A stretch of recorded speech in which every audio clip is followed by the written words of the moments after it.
I guess they do clean in the kitchen. I love it. Yay, I'm, Carolyn. I'm Al McFarlane. Welcome to Conversations with Al McFarlane. And Thursday, I call this the classic group that's assembled to discuss what's on our mind, issues of the day. I'm pleased to welcome my cousin and person I've known for every second of my life. He's a few months older than me, Dean Burnell Venable Powell, former dean at University of South Carolina Law School, former dean at University of Missouri, Kansas City Law School, and just a good guy, good brother, good man. Brenda Lyle is here. Brenda is an educator as well. She lives you're in New I'm in Mexico, Santa right? Fe. Santa Fe, right? Right. And is a columnist for Inside News, among other things, an author and a wonderful human being. Kamal J. King is here. Kamal, Brenda Burnell, and I were all in school together in Kansas City. So this is a story that goes back a few years and one that gives me a lot of pleasure. In fact, this idea of doing this really comes from Burnell, Kamal, because Burnell at one point in time, this is maybe in a few years ago, when we all turned 65 years old, he had said, Al, you should write something about the class of 65 turning 65. And didn't do it, but the idea stayed with me, right? And so it may be turning 75 that idea comes, but this is on the way there. And then Ndugu Yusuf Mjini is my friend and colleague, warrior, educator, public servant, just a human being par excellence, a good My man. mentor. Good afternoon, all. And Good afternoon. always, this group has something wonderful to say. We're expecting Dr. Irma McLaurin as well. I sent a note out saying, let's add 3 or 4 things on my mind. We don't have to stick to those, but just to have us start. Great set of questions for today's Was. program, Al. You see them? Yes, I did. Yeah, So- that's a good idea. Yeah. We can be thinking about some of them. Well, the 4 things I put in there, I believe, I haven't got the list in front of me now, were the Clarence Thomas. Should Clarence resign? Should he resign? Yeah, you have the others. You have them there in front of you, Yusuf? I'm sorry. You have the list in front of you? Yeah, should Yeah, go Clarence share it. Thomas resign was the first one. Mm-hmm. There was also the one about Juicy Smalier, as Dave Chappelle refers to him, and Will Smith. Are those distractions? There was the question of reviewing Kanye's confirmation process in front of the United States Senate. And then what are you reading? Books, films, music you recommend. So we could spend an hour on any of them. I'll have to try and remember to be brief and let you take us off. Okay, well, let me. Those are good topics. And this is a fun way to do this too. Let me start with Burnell. Burnell, since we haven't seen you for a while, you've been moving. Right. Good to see you again, man. Oh, by the way, happy birthday to you. Early March. Thank you. And Brenda, happy birthday recently, right? Mine was the 10th. The All 10th right. of March, right? Yeah, Bernard always reminded me. Brunella Bernard, birthday the 5th. My anniversary, the 10th. We share that date. So kudos to all of us. And Irma, if she joins us, her birthday is coming up Saturday. She's doing a virtual party, so I'll be attending that. Well, let's go Pisces. Huh? Go Pisces. Go Pisces. And when those fish go downstream, get out of our way. Brunel, I'll start with you, man. What's kind of we were talking before about a meeting you did this morning, another group that you have coffee with, and that was a great conversation. Go ahead and sort of summarize that for the sake of Kamal and Yusuf, and for the listeners and viewers. Well, I have the good fortune now, and it explains my long absence in part. I'm now living in Columbia, South Carolina, and in Kansas City, Missouri. And so I'm coming to you from Kansas City, Missouri now. And I recently moved into a cooperative apartment, and I began meeting my neighbors and discovered that one of the things that some of the neighbors do is something that I also do in Columbia, technically Lexington, just outside of Columbia. And that is that I get together with a couple of lawyers in Lexington every Friday morning, and we just have coffee and talk about whatever's on our mind.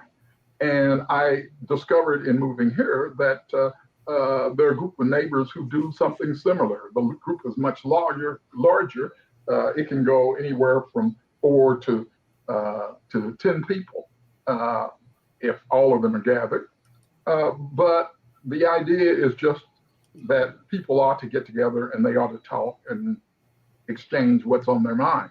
So today I get a double bonus because I spend a couple of hours talking with them, and now I spend an hour talking with you. It's all the same, and it's all driven by the notion that people ought to talk, that we get better when we know better, and we know better when we have an opportunity to exchange ideas, particularly with people who respect ideas and who have differing backgrounds. So this morning, we talked about quite a few things, but one of the things that we talked about was policing. And I asked the question whether anybody had seen what I think would be called a rant or an excerpt from a speech by a Black police or a sheriff. And I think that he's sort of the favorite of the right wing right now. He sort of replaced that guy who, a Permo or something like that from Arizona. From Arizona. Yes. Well, now this guy, and I'm not sure, he may be from Milwaukee, but don't hold me to that. But in any event, he put out a statement which essentially said young Blacks ought to know better in their encounters with the police, that what has happened is that we've had a breakdown of the family and community values. That what they should understand is that in dealing with the police have a tough job, and they put themselves on the line constantly, and therefore Blacks need to be respectful. They need to listen, follow instructions, and if they do this, that there will be few of these encounters. And that it's not difficult to understand. They basically just ought to do what would be expected of any young person.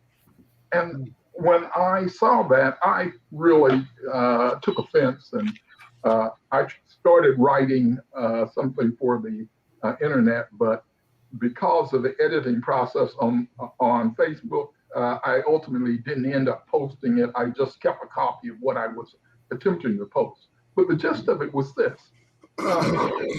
He says that the problem is police need to be respected. Police have a difficult job to do, and police this and police that.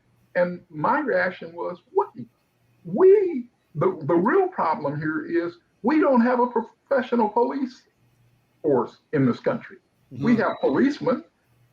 We've got 17,000 different police departments. Yeah. We don't have a professional police system. A professional police system would be one that sets standards for itself and measures each of its officers by it, that engages in a commitment to best practices, that we would expect some sort of uniformity in terms of our encounters, whether you are Black, white, or whatever. Any place in the country, we would expect police to engage you in the same or similar manner. But when there was a violation of these expectations, the next thing we would expect is that there would be a regulatory system that would be similar in every jurisdiction, and that regulatory system would focus on any complaints that we had, and they would be treated in a particular way, and that there would be a test of the policeman's behavior against that professional standard. And we don't have that. And we're not even close as a nation to moving to that. What we have is in some departments involving some police officers, we can expect professional behavior, but we can't expect it uniformly, and we can't expect that there is any kind of national standard involved. And what I ultimately said was, the police in this country are about where lawyers were in the 1960s. Mhm. You know, before Watergate, there was no national standard by which you could expect lawyers to operate. And the legal profession began to work on that. And while I know that the legal profession is not perfect and there's still problems in jurisdiction to jurisdiction, the fact of the matter is that in terms of governing and sanctioning wrongdoing by lawyers in this country, the legal profession does a better, handles that process better than does any professional body in the country. And Burnell? in the world. I'll stop ranting at that point. Burnell, in your absence, I sent 2 articles to Brenda, Al, and Kamal from the New York Times and the Washington Post. One of them outlined the $3.2 billion in settlements that police departments have paid Yes. for police brutality or excessive force over the previous 10 years between 2010 2020. The second article, both of them were investigative pieces, dealt with the after incident reports following the civil unrest after George Floyd's murder.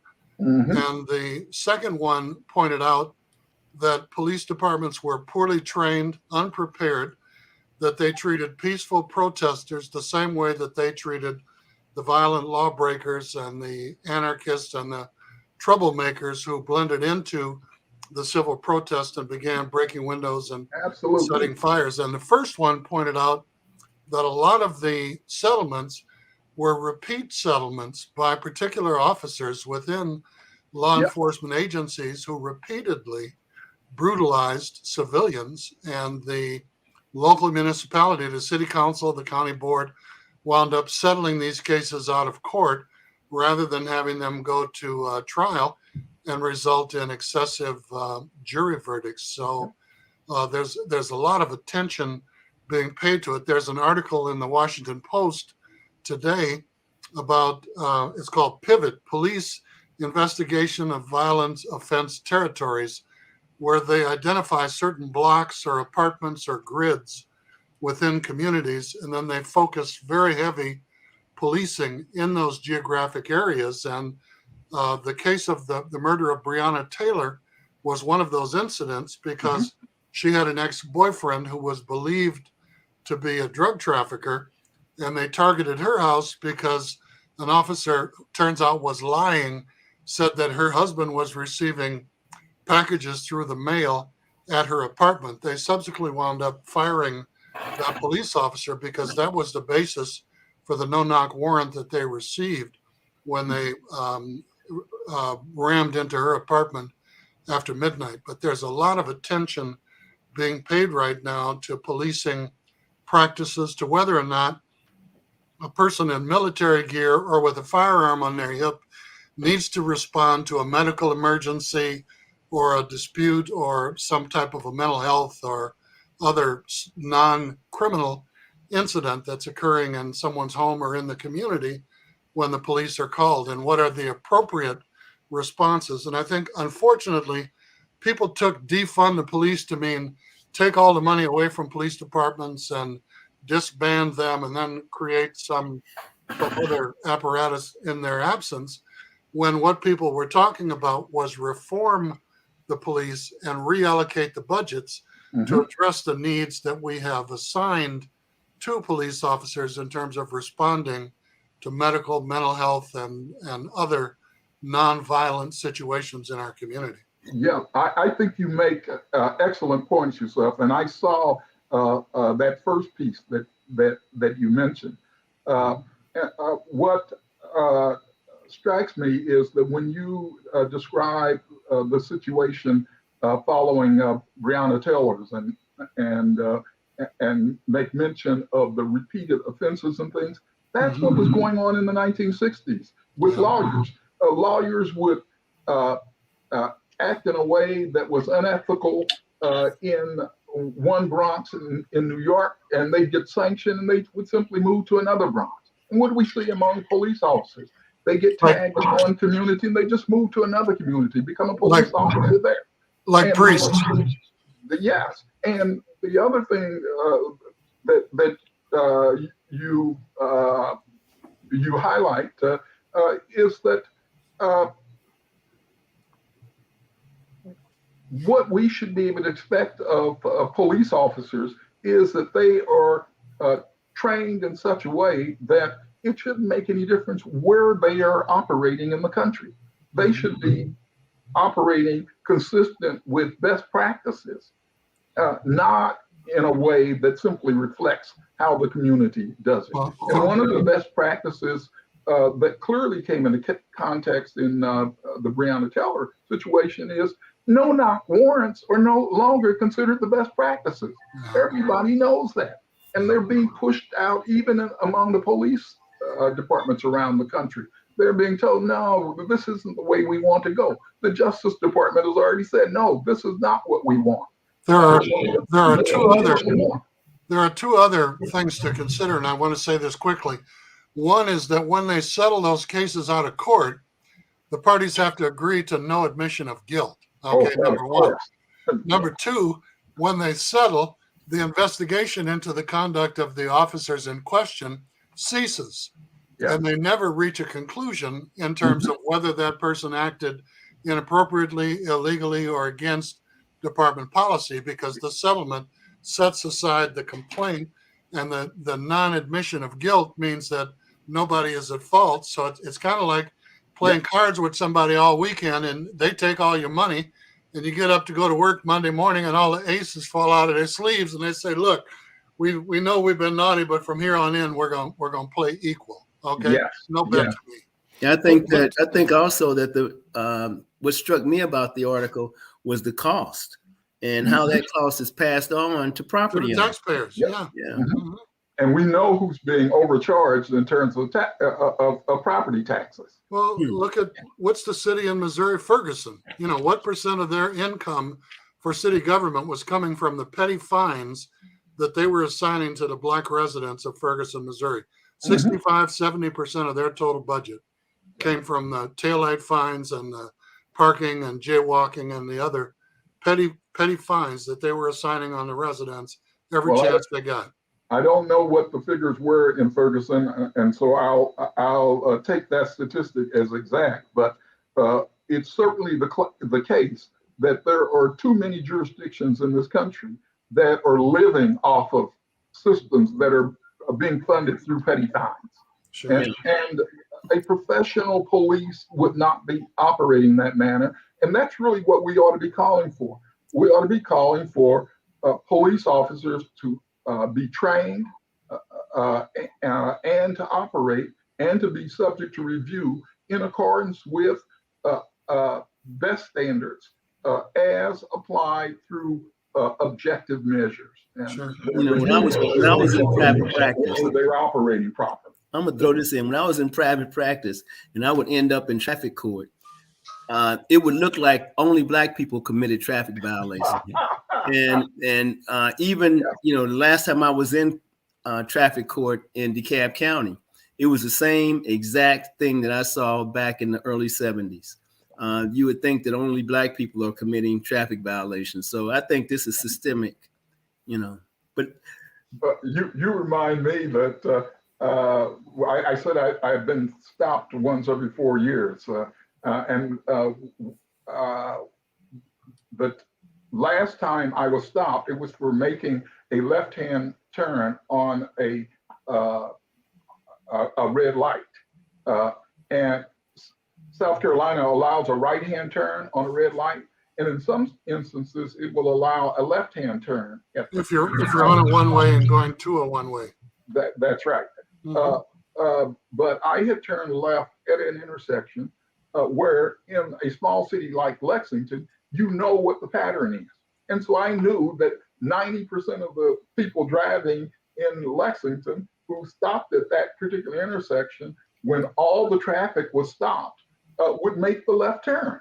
And I got stopped for doing this. And I said to the person, this is not appropriate. He says, well, we don't have left turns. I said, well, you have left turns just a half mile from here, and there's a stoplight there, and you ought to have a stoplight here because people have been doing this for the last 15 years.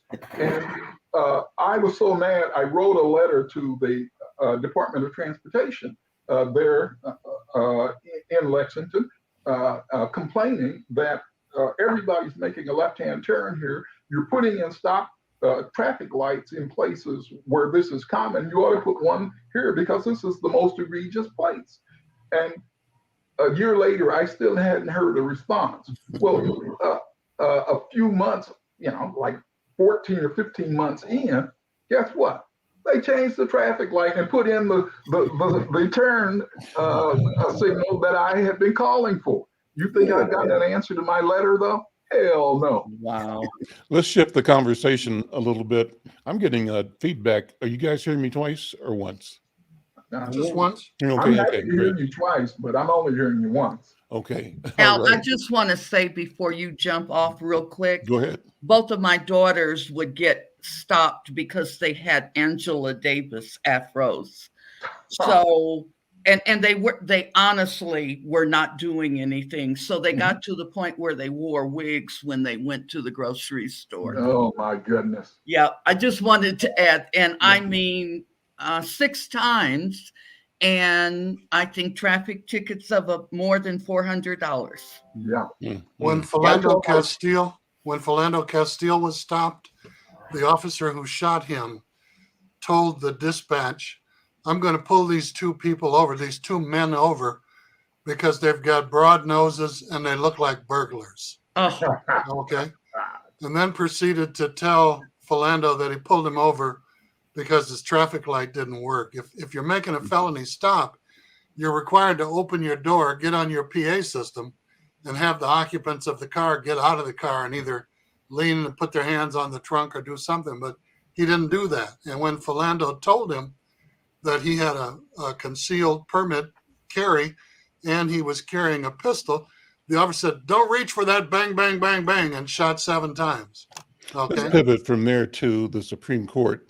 I wrote this week coming up that in my mind, the proceeding, I may have been too graphic, too aggressive in my analysis, but the proceeding reminded me of Derek Chauvin pinning George Floyd, that this was a metaphor, the hearing, and the aggressive, I felt, mean-spiritedness, the attack by the 3 Republican members that led the charge against Judge Jackson, left me feeling in the pit of my stomach the same way I felt when I looked at the live on television execution of George Floyd.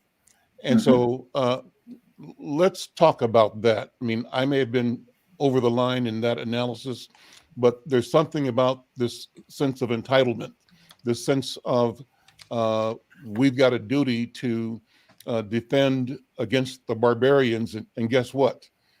We, Black people, get to be the barbarians. There's a sense that whether, if they could wink and nod at the 500 motorists before you making a left turn, but then when you show up, they feel the need to apply the rules. It doesn't say that the rules don't exist, but they have discretion.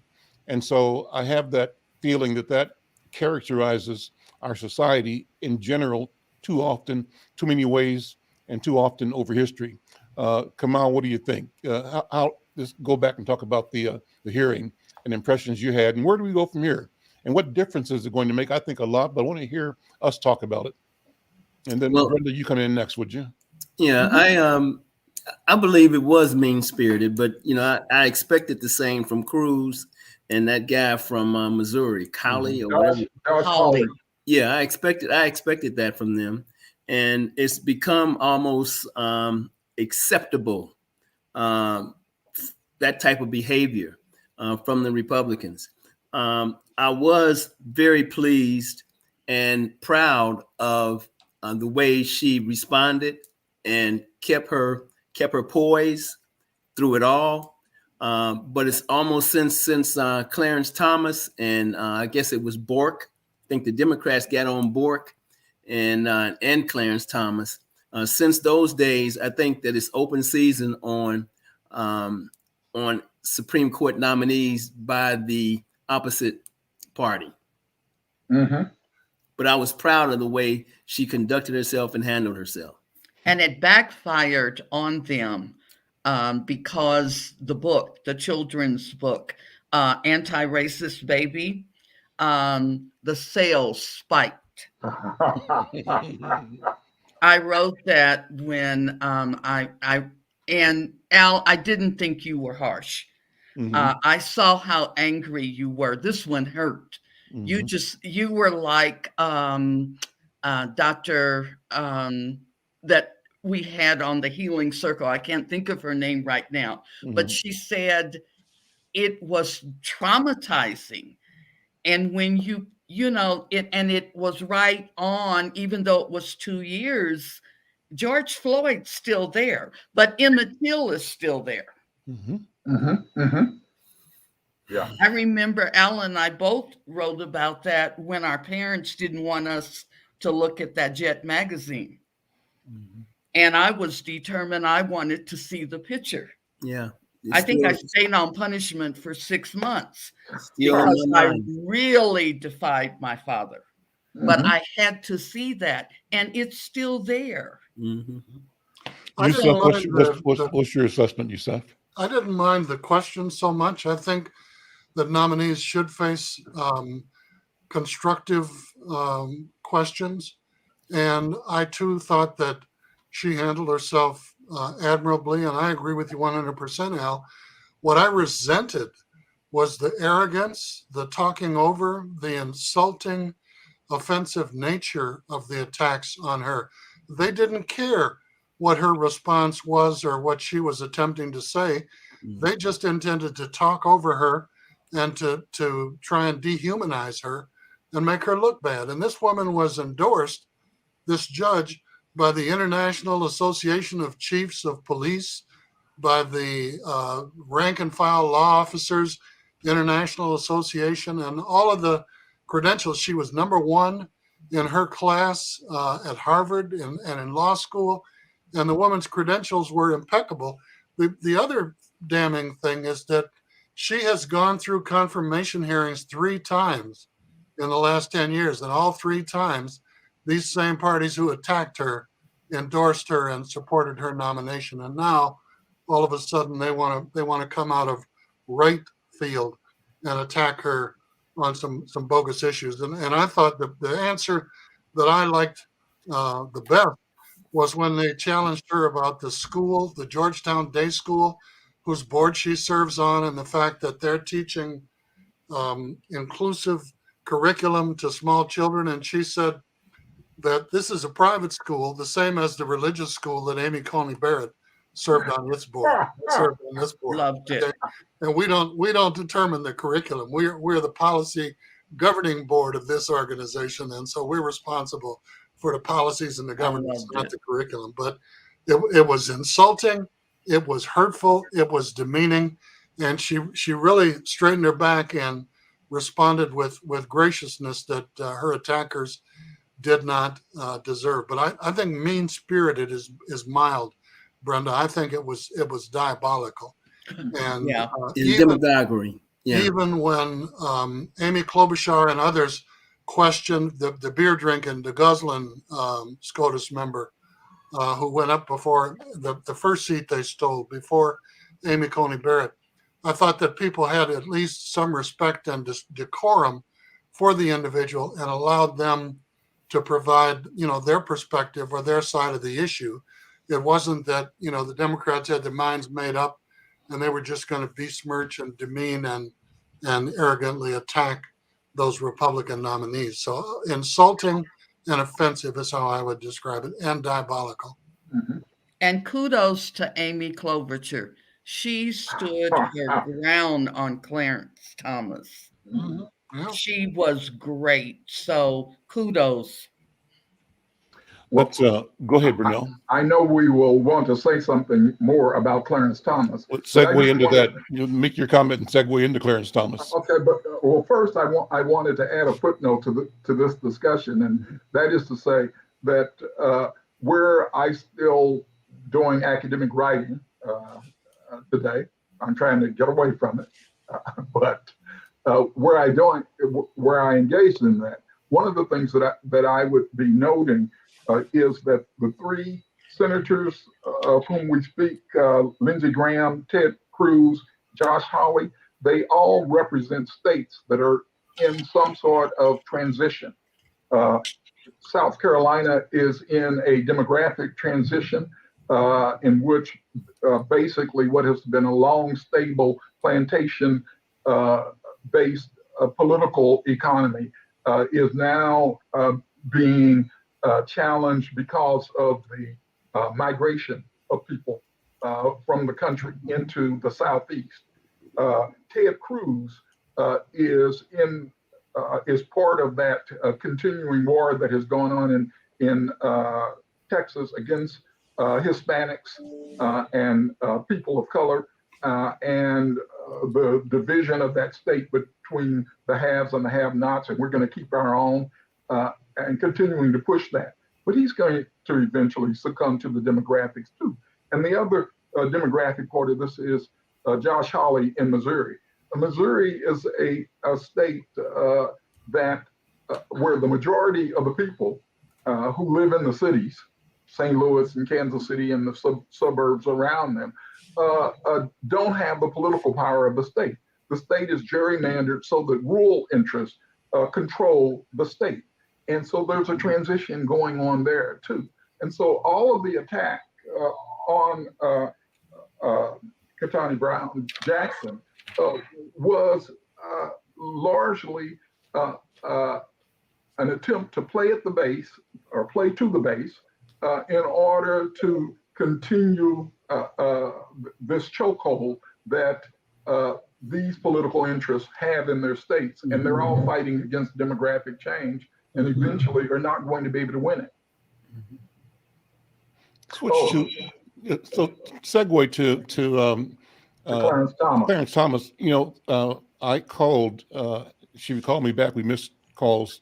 Ilhan Omar, representing 5th District, but she, from my point of view, was one of the earliest out calling for Clarence Thomas's resignation. And then since that time, I believe a couple of the other senators you've mentioned have called. Betty McCollum has called for him to resign. 4th District Congresswoman. And I know that Ocasio has called for his resignation, so that's picking up now. But what are your thoughts, Brunel? And then, well, I hadn't thought about it before this moment, but Clarence Thomas is part of a transition too. I mean, just think when he went on to the Supreme Court. Remember all the voices that were saying Clarence Thomas was not only the most qualified Black to be on the Supreme Court, he was among the most qualified individuals, regardless of any background, to be on the Supreme Court. Well, now that we've had decades of Clarence Thomas, we get to see Clarence Thomas in his full bloom. And what is that full bloom? Clarence Thomas is part of a cabal of interests that are racist, near fascist, some originalist, outwardly fascist, who have been advocating on behalf of these small vested interests in the nation.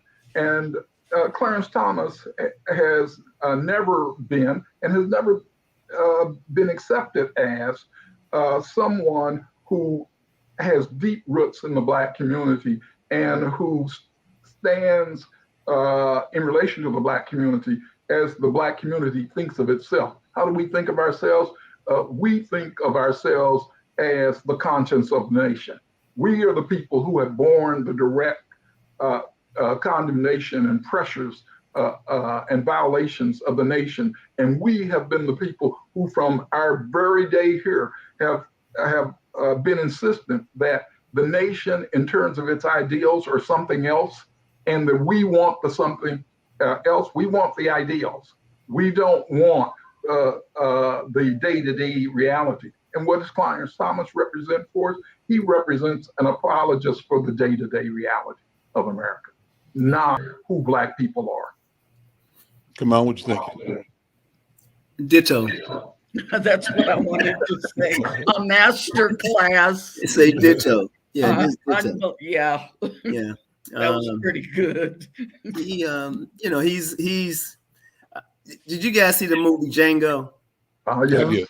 The character Stephen, played by one of my favorite actors. Yeah, that's Clarence Thomas. He has his own interests. He's concerned about himself, and that's the way he's behaved.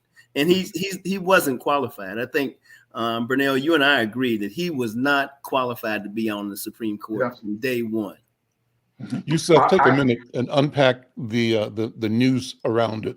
The question of the day is that emails have surfaced from his wife to members of the Trump inner circle. We'll go over, review that. Why emails, this is news text now. messages, phone calls, personal appeals. Keynote and speaker. Jimmy Thomas and Clarence Thomas, husband and wife, are a team. Okay, it's like Siamese twins in one body. And she contacted the president's chief of staff and demanded that the president implement martial law and have the National Guard seize the voting machines in the swing states that Biden won, where the prior president is claiming there was a, stop the steal, that the election was stolen from him.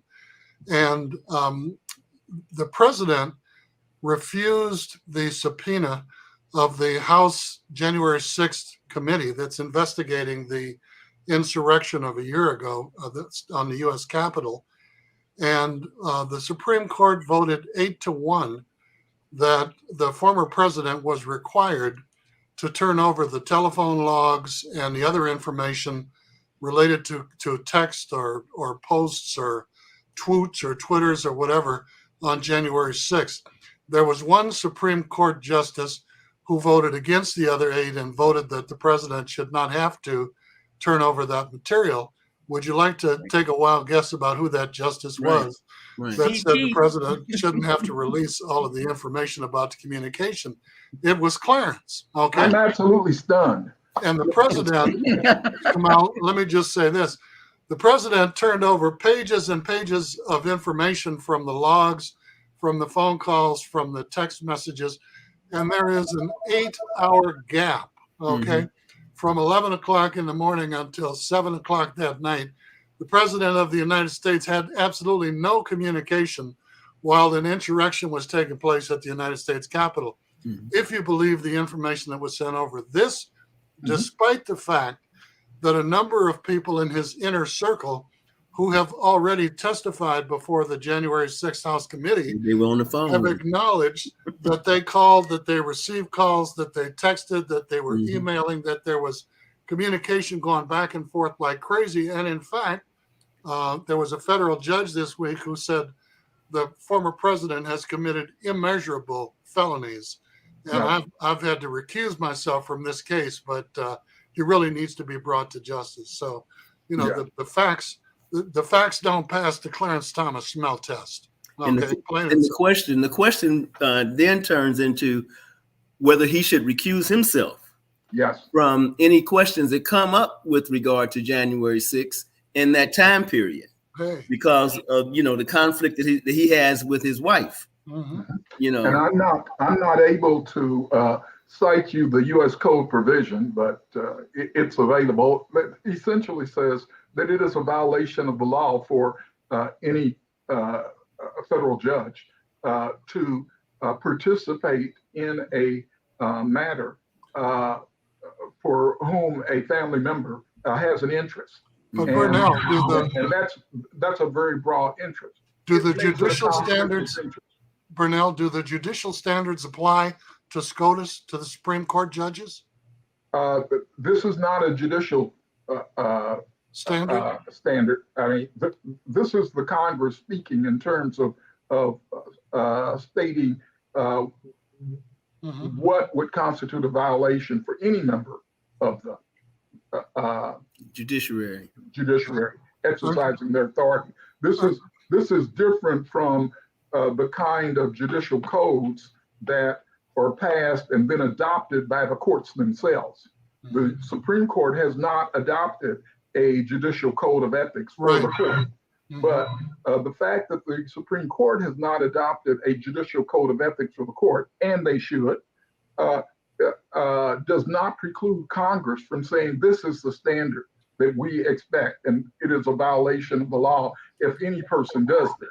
If any person uses their judicial power, for instance, for purposes of deciding an issue that involves a family member.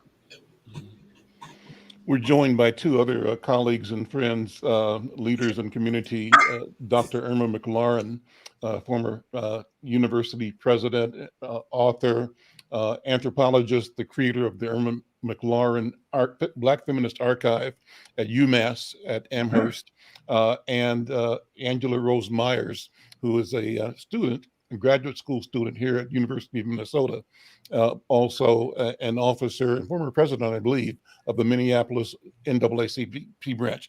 I'm glad you guys could join. We're having a great conversation. And as always, jump in where you want to.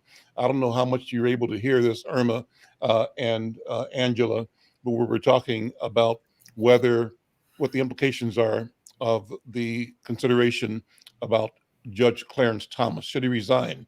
And our guests our group seemed to be saying that clearly there are violations that ought to require either recusing or resigning or him being impeached.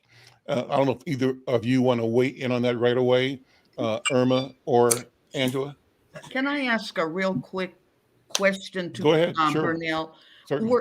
Was anything determined about what went down the toilet in paperwork?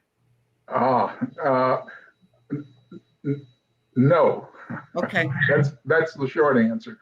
Some of the things that Donald Trump, and I assume that's who you're referring to, yeah, that he tore up and would have, and didn't flush, but just tore up, were pieced back together by staff at the National Archive.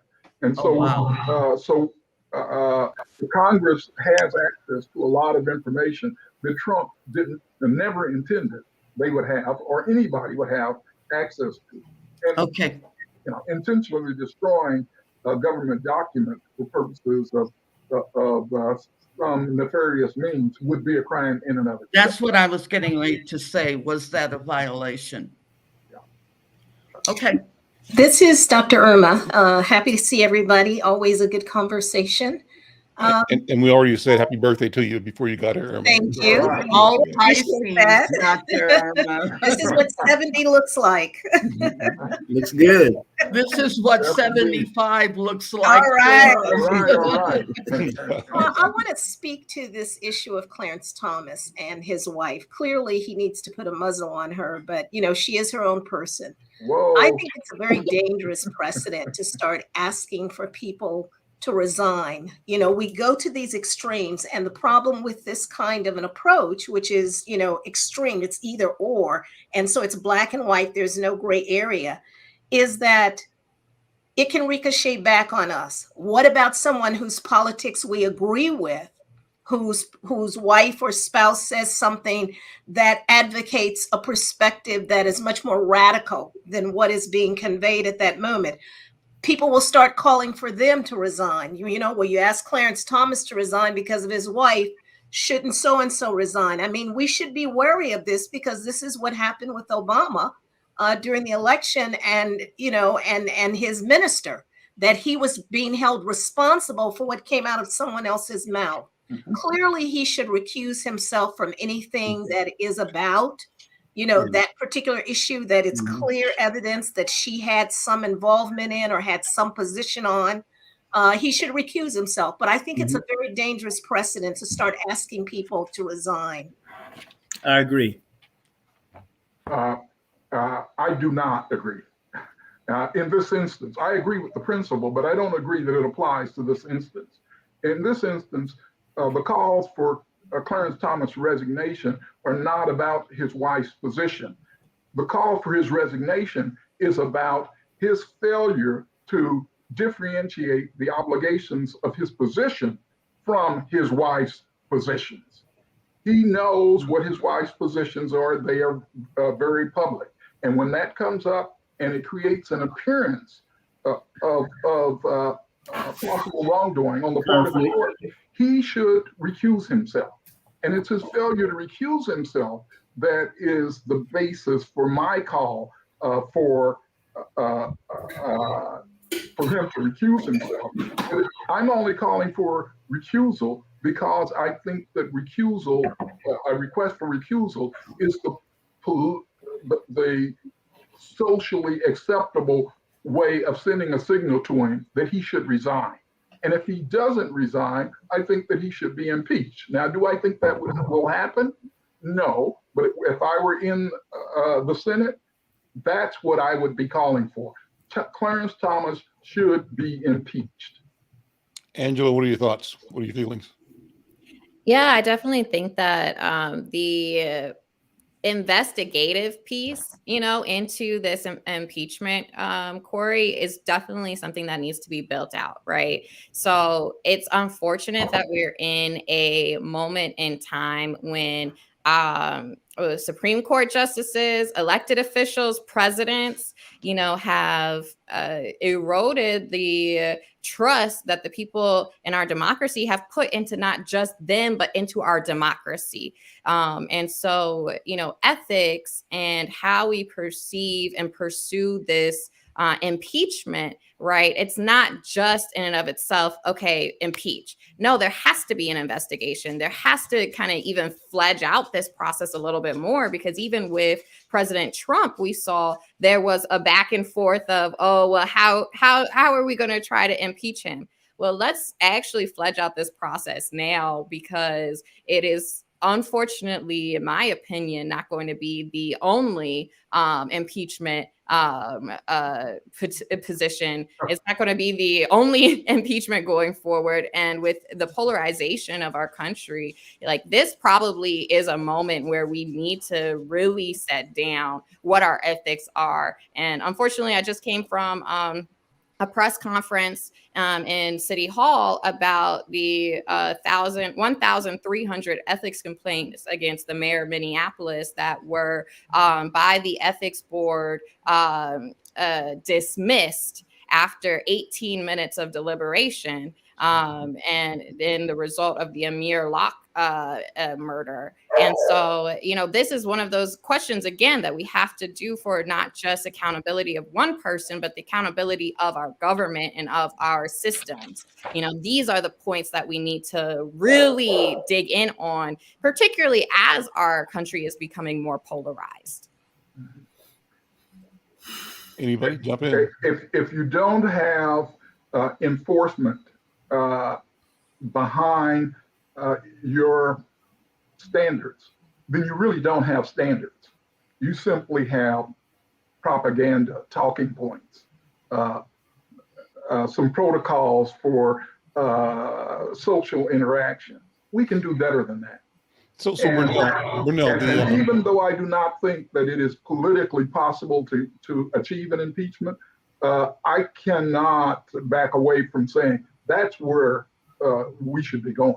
And the impeachment process is a process of investigation, the laying of charges, and then a vote. How do you characterize, Brunel, the president signing the Emmett Till legislation? How does that stack up? Symbolic only, or is there some value? You raised the question of whether there is enforcement behind policies. How does this good question get looked at? Should we look at it? I think that it's always a good thing to align one's actions with one's declared values. And the fact that it took over 100 years to get this done,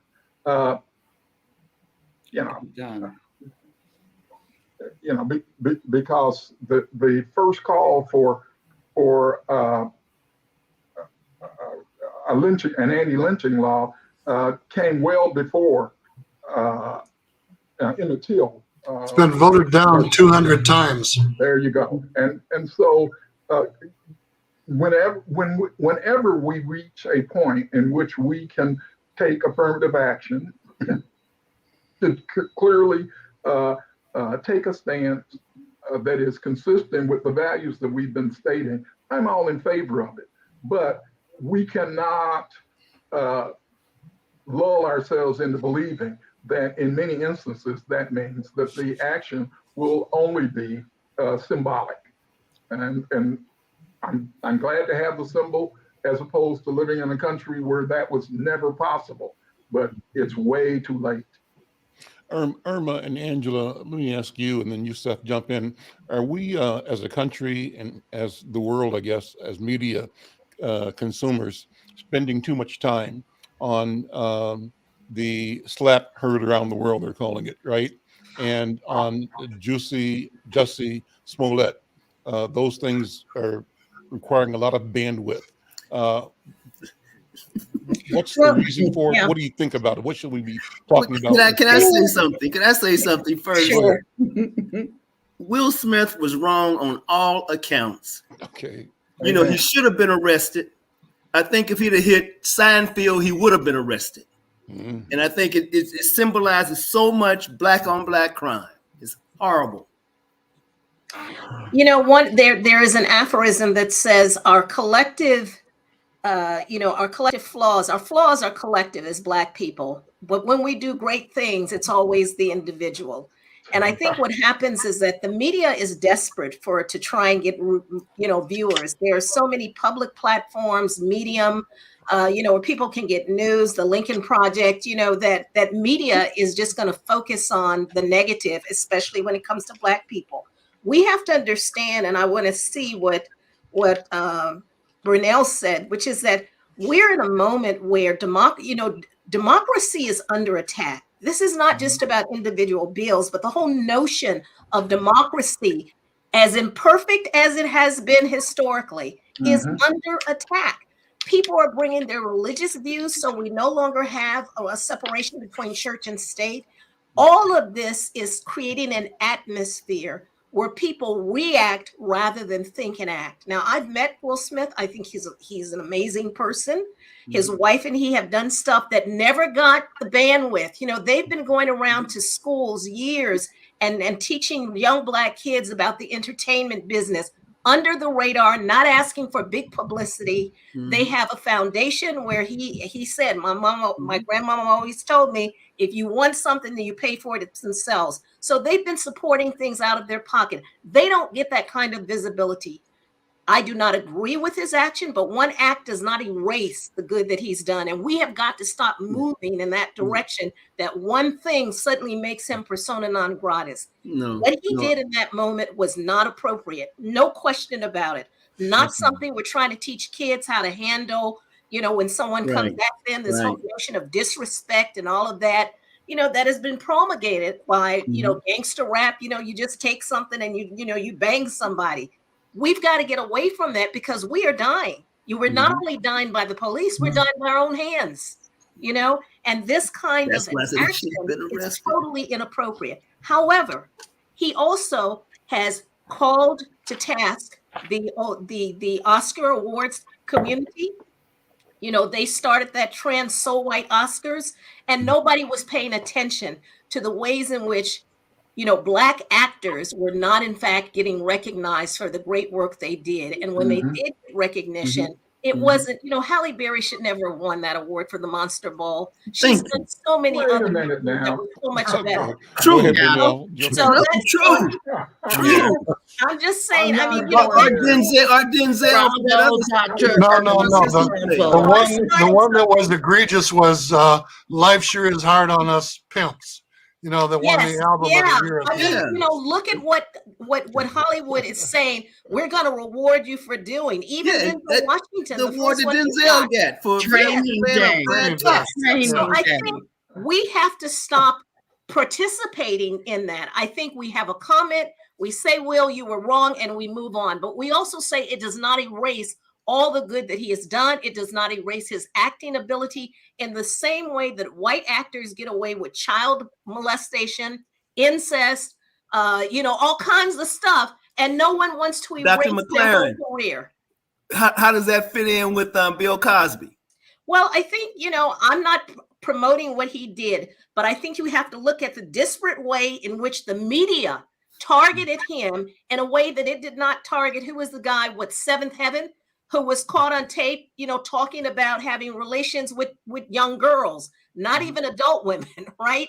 And nothing happened to him. They kind of moved him out of the way. And then you look, and his reruns are back online. So they give it a rest, and then it comes back on, and everybody forgets about the bad that white folks. But Bill Cosby had about 58 women lined up to testify, and that's more than a coincidence. Okay, Absolutely, that's a common denominator. But Dr. Irma, I need to ask you a question, and it comes up in interviews a lot. We can't do what they do. That's what our mamas taught us. That's what Mom said. Well, there are people who are saying that they went after Bill Cosby not because of the preponderance of numbers. I mean, let's look at the guy who, Harvey, what's his name? Weinstein. The preponderance of numbers yeah. there, and how long it took them to figure this out. This has been going on. Everybody knew it was going on. But apparently Bill Cosby was trying to also buy a TV station. And, the story is that this is a way of letting him know what I call the OJ syndrome. Oh, you think you white like us? We gonna show you. That's not how you roll, right? Yeah. So we have to look at these things in context. That does not in any way say that I am excusing Bill Cosby or in any way, rationalizing what he did. Violence against women in any form. Okay, we need to move past that, and we need in our own communities to think about what are we teaching our sons, because men are as much a product of socialization as women are. So it's not just because I have a son. So it's not just about what I say to my daughter. It's also what am I teaching my son, right? And that's why I think that Will should have been ostracized for that. I mean, I couldn't believe the next morning when I saw people supporting that, saying that he stood up for this woman, for his wife. No. That to me, it just showed all kind of bad things. And what do you think? I'm trying to think of the actor who was paired with Danny Glover in Lethal Weapon. Mel Gibson. Oh, yes. I haven't seen about Jews. I think the reason I couldn't think of his name is that I haven't seen a Mel Gibson anything in so long. And the reason why is that I decided Mel Gibson was not the kind of person who I wanted to support or have anything to do with it. The conduct here of Will Smith doesn't reach that category, but I think it deserves the same kind of consideration as with Bill Cosby. When people do things that are wrong, we ought to simply say they're wrong and not make any qualifications about it, any qualification whatsoever. And I don't disagree with that. I think the question becomes, after someone does a wrong, is there any way to come back? Right. We talk about having people from prison. Okay, we're willing to forgive murderers. We're willing to forgive all these folks. But suddenly, our forgiveness doesn't extend. So I think we just have to be consistent, give the critique, absolutely make sure your kids know that was wrong. But at the same time, now's the question is he able to now reclaim himself? Can he try and make up for that ill that he did? And let's see what he does. The story's coming out on that. In law, we've tried to deal with this question of rehabilitation. And the basic principle is everybody has an opportunity to rehabilitate themselves, but it takes time to rehabilitate yourself. And you ought to have time in order to demonstrate that over a period of days and weeks and years, you've reestablished yourself in a way that addresses the egregiousness of the wrong. Yeah, one old damn chance to do that with Will Smith in 24 hours. He Yeah. can come back. He should come back. Right. What he did was not the equivalent of Harvey Weinstein. Or Bill Cosby. So, or Bill Cosby. So Right. he will be back. And I think that he should have an opportunity to do that. But I make no apologies or defense for him. And I don't think that it's even necessary. I was happy to see that he came out with an apology. I wish he had made it immediately, but I was happy to see that he came out with an apology, and it seemed to be a real apology. He's doing what's necessary to come back. Yeah, one old damn wipes out 100 attaboys. Yeah. We're at the end of our time. Let me ask each of you to take a minute to say what you're reading right now. What you're reading, what you're listening to, what you're watching, TV, video, documentaries. I'm rereading The Last Days of Ptolemy Gray. And I watched the movie, and I had to go back and read the book. I read the book 10 years ago, but it's well worth reading. And I think it's the guy's best acting performance. Who's the author of the book? I know it. Mosley. Walter Mosley wrote it. The Last Days of Ptolemy Gray. Right. And that was in the media recently, right? For some reason. What was the reason? Because it's coming out on the movie. On the movie? Okay. Angela, what you reading? What you thinking about? I'm reading Ethical Ambition by Derek Bell. I have it here. And then I'm also reading the 1942 Supreme Court decision on Chaplinsky versus New Hampshire. That's on fighting words in the fighting word doctrine.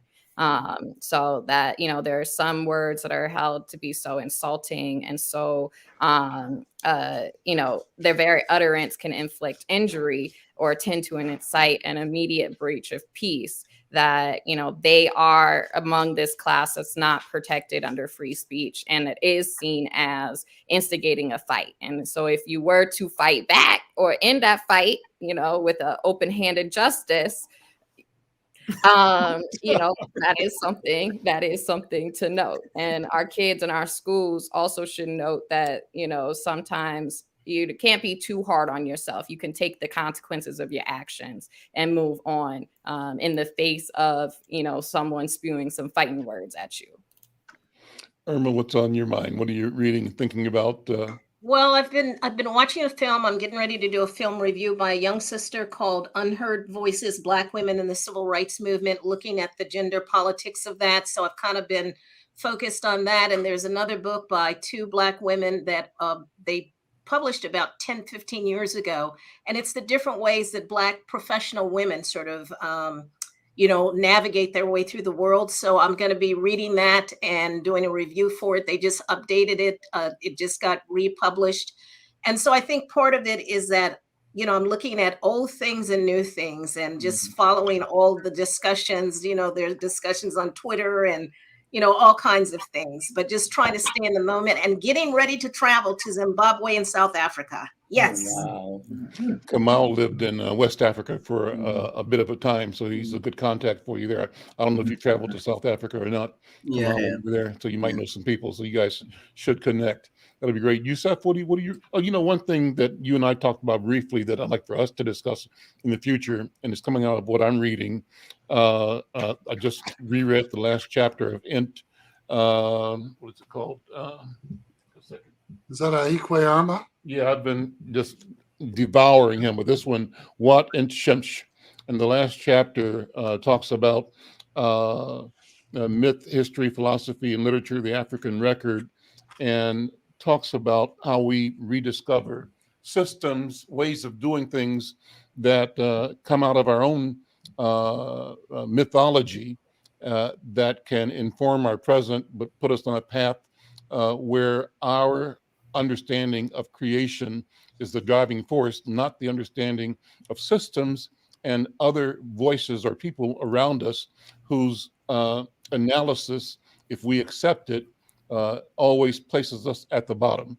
So that's the crunch there.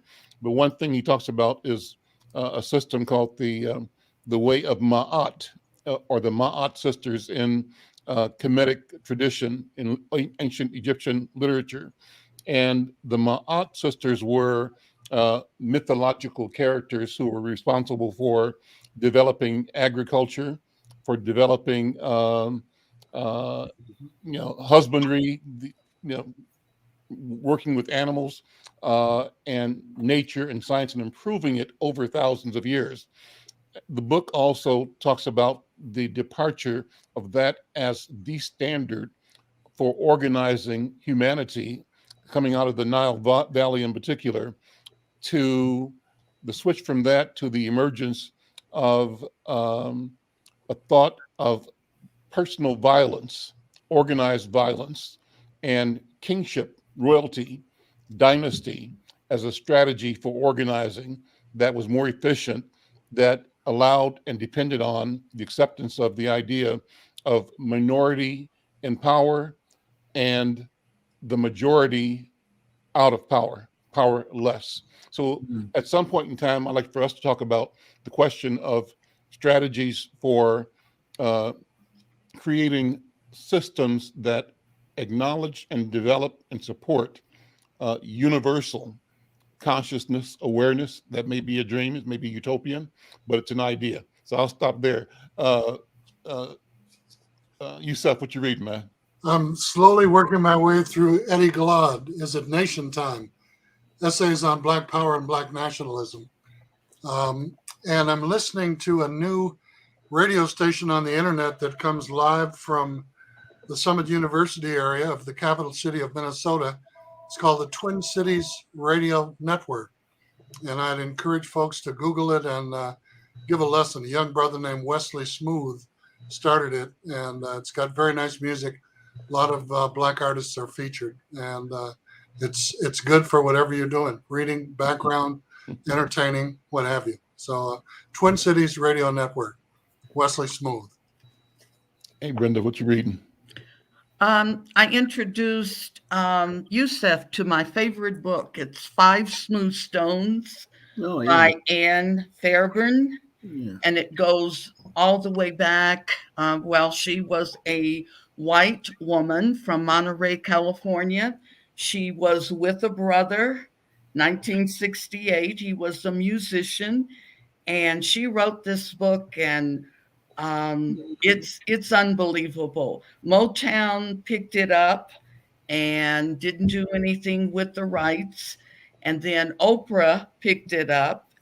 And then they finally decided that it was so intense that it could not be a movie. It should be a series on television. But Kamal, you remember the book? Yeah, Five Smooth Stones. That's unbelievable book. Yeah. So anyway, I told Yusef, I said, it's probably a girly wife book while the husbands are doing all of the antiquity and whatever. But it is a wonderful romance. Dr. Irma, that would be a good one for you on the plane. Well, better read The Long Dream by Richard Wright if you like love stories. This is more than a love story, though. Okay. Yeah, it is intense. And of course, so is Richard main Wright. Character is David. His name. Brenda, can you put the name in the chat again? I don't know how to do the chat. I'm always behind. I'll email you. I'm always behind stage. So you know what you're reading. And I love this today. Thank you. Since I've been moving around, I lost connection with some of my books, and happily I've been able to reunite with one that I had started reading, and that's Heather McGhee's The Sum of Us. And she's an economist, and she talks basically about the price economically that the nation has had to endure as a result of its racism, and a wonderful, easy, enjoyable read. And the second thing that I'm reading is South to America, Amani Perry, in which I've not had a chance to really dig into it, but I heard her being interviewed, and she basically takes a trip to major geographic locations in the South and ties them into American political, cultural history. And in order to demonstrate how the South has really influenced the values of the nation. Mm-hmm. Okay. Kamal, did you start? You started, right, Kamal, or not? Did you? Yeah, I started. I told you about Walter Mosley Great. That's and right. That's Samuel right. L. Jackson. Quick question, Brunel, who's the painting behind you? That's a nice piece. It's a pal. Brenda Lau gets the gold star. That is a Powell. That is my brother Lonnie Powell's piece. Let me see if I can lean out of the way. It's beautiful. It's showing up. It shows up nicely. Yeah. It is one of my favorite pieces by him. I always get the title wrong, so I'm not going to try to identify it, but maybe on a later show I'll give him full credit on that. And Dr. McFarlane, I'm gonna send you a couple of names too. I did it. I couldn't believe I did it. I'm not a techie. Just over my shoulder, Brunel, is a photograph. I'm sure you have this one too. Oh yes, but that's the me family photograph. Me and you at your house, at the Powell house, the big house we called it, on 28th in Brooklyn, and you and I and your twin Bernard. I think we are either 4 years old or 5 at that time. Do you know? You remember? I don't remember taking the photograph, but I do remember the photograph, and I have it too. I think probably nearly everyone in the family has that photograph. Sure. And I keep talking about it because our great-great-grandmother was in the photograph. Yes. And if my math served me correctly, she was born enslaved, born the property of other human beings. So to me, it just keeps me grounded and reminded and remembering that we're not that far from that human terror, horror of bondage and slavery. And we are in the retentions of it, the things that grew out of it. That is our fight. That is our challenge. And our path, our role was then and still must be freedom. And how that we must define it, live it, execute it, and believe that in doing so, we change the world for the better, for all humanity. Listen, thank you all so very much. Great conversation. What a wonderful Thank you, Mel. Okay. Great to join you. We'll see you. Take care. Pleasure, everybody. Bye-bye. Yeah. Happy birthday, Pisces. No, Aries. Oh, okay. Even better. All right, guys. Bye-bye. Take care. Bye. Yep.